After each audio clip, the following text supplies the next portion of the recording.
ఒకే message నేను చెప్తా ఉన్నాను కడప పోలీస్కి. ఎవరైనా ఉంటే, ఏదైనా పెద్ద రౌడీ షీటర్ ఉంటే, గాంజా సంబంధించి, క్రైమ్ సంబంధించి 0 టాలరెన్స్ ఉంది. రౌడీజం ఎలా కంట్రోల్ చేయాలి మనకి బాగా తెలుసు. మీ ద్వారా నేను అందరికీ ఈ గాంజా బ్యాచ్కి, రౌడీ ఎలిమెంట్స్కి వార్నింగ్ చేస్తున్నాము. మీరు రౌడీజం చేస్తే దీనికి పెద్ద రౌడీజం కడప పోలీస్ చేస్తారు. ఇక్కడ నుంచి 2-3 రోజుల నుంచి కొంతమంది రౌడీస్కి మనమే సీన్ రికన్స్ట్రక్షన్ చేసాము. అప్పుడు కూడా ఒక ప్రెస్ మీట్ పెట్టాము, వార్నింగ్ ఇచ్చాము. రౌడీస్కి డీల్ చేయాలంటే మన దగ్గర అన్ని టూల్స్ ఉన్నాయి. ఇక్కడ ఏం వాడాలి అది కూడా మనమే మెసేజ్ ఇచ్చాము. ఆ మెసేజ్ నేను రిపీట్ చేస్తున్నాను. కడప జిల్లాలో చట్ట కఠిన ఉంటుంది.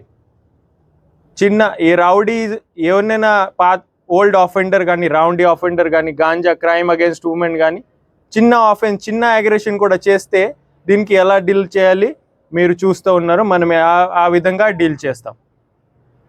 సో మరి ఒకసారి నేను మన టీంకి కాంగ్రాచులేట్ చేస్తున్నాము. అండ్ ఈ major burst of ganja batch in Pulivendula and మనం చేసాము. ఈ Kadapa police has done this professional work. దీనికి సంబంధించి నేను కాంగ్రాచులేషన్స్ తెలియజేస్తున్నాను. Thank you.